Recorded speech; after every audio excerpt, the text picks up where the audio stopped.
سوالای ما یک سوال معنی بود که چرا شما زیادتر در مطبوعات دیده نمیشین؟ یعنی زیادتر ما امیر میخواستم سوال کنم چون بر دوستا هم سوال بود که چرا آقای احمد فانوس مثلا در مطبوعات ظاهر نمیشن، در و نه در رسانه‌های تصویری و نه هم در صوتی.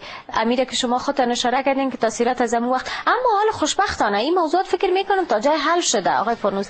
حالا میبینیم که تعداد بسیار زیاد از جوانای ما روی آوردن با موسیقی و ماشاءالله موفق هم هستن تا جای خب کمی و کاستی خود داره چون کارهای تازه شان است آدم نمیتونه چیزی بگه، اما با مرور زمان امکان داره که کمی کاستی ها هم از بین بره.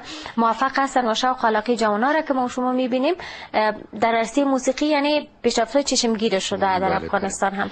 خب آقای فانوس، از شما گفتیم پیشتر که خانواده شما رو تشویق میکردن، حتما کسایی بودن در خانواده که اونا هم دسترسی داشتن به موسیقی؟ بله، از من یک برادرم است که استاد پانزه ژورنالیسم است، استاد فانوس، که البته کسایی که در پانتون درس میخوانن و در رسانه ها همیشه دیدن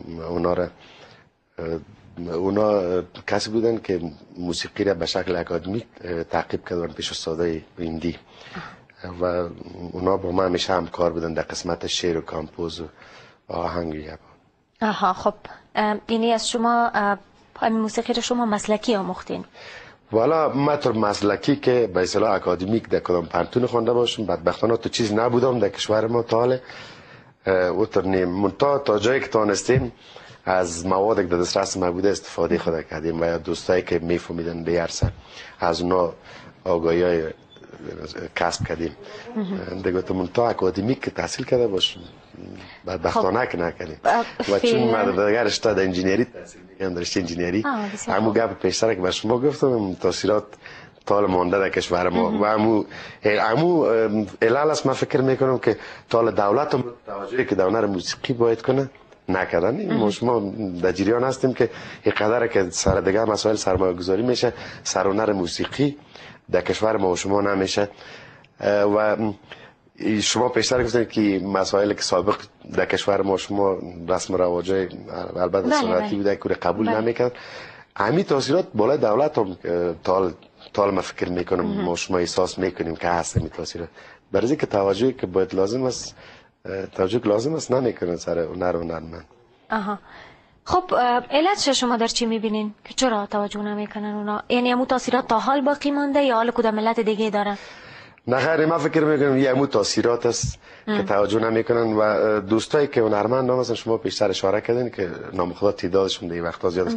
اونا اکثرا توجه خودشان از این قسمت که آهنگای خود میکشن یا مصارف شخصی میکنن، برای از اینکه بعضشون خوش دارن که موهبت پیدا کنن، بعضشون واقعا هنر موسیقی رو خوش دارن. منتها توجه از طرف خودشان است، قسمی که لازم است توجه در عرصه صورت نگرفته. من فکر میگم شاید همین تاثیرات باشه که هنر موسیقی یک چیز بسیار پیش پا افتاده شاید فکر کنه اینا، در حال که به نظر ما شما هنر موسیقی حتی در سیاست های کشورها تغییرات میتونه بیاره، در روابط اجتماعی، در مسائل اجتماعی بسیار تغییرات میتونه. موسیقی به شکل بسیار کوچکش در داخل چوکات باید تشریح نشه برای مردم. موسیقی بسیار یک علم هنر وسیع است. سابق هنر بود، حالا علم هم گفته میتونیم. علم هنر بسیار وسیع است که در از بسیار استفاده خوب میشه کنه، در هر عرصه آدم میشه که استفاده کنه. خب بسیار زیاد تشکر. عالی موسیقی را هرمونیا رو میبینیم اینجا. خب از این واضح هست که شما دسترسی دارین به نواختن از اون در پرده. بسیار خوب. با دیگه آلات موسیقی هم آشنایی دارین؟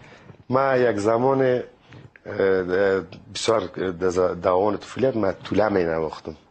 واجمه جان توله می نواختم، بسیار خوشم می آمد توله و یک مدت بسیار طولانی حتی پیش از اینکه من آلات پرده دسترسی پیدا کنم به توله دسترسی داشتم می نواختم. وقتی که دالات پرده دسترسی پیدا کردم با آوازخوانی شروع کردم، بسیار یک مدت طولانی ما از توله بدبختانه که دور موندیم و بسیار دوست دارم. حتی در وضع پارچه‌ایم که شاید آینده شما بشنین ما ثبت کردیم صوتی، تصویری تا نساختیم.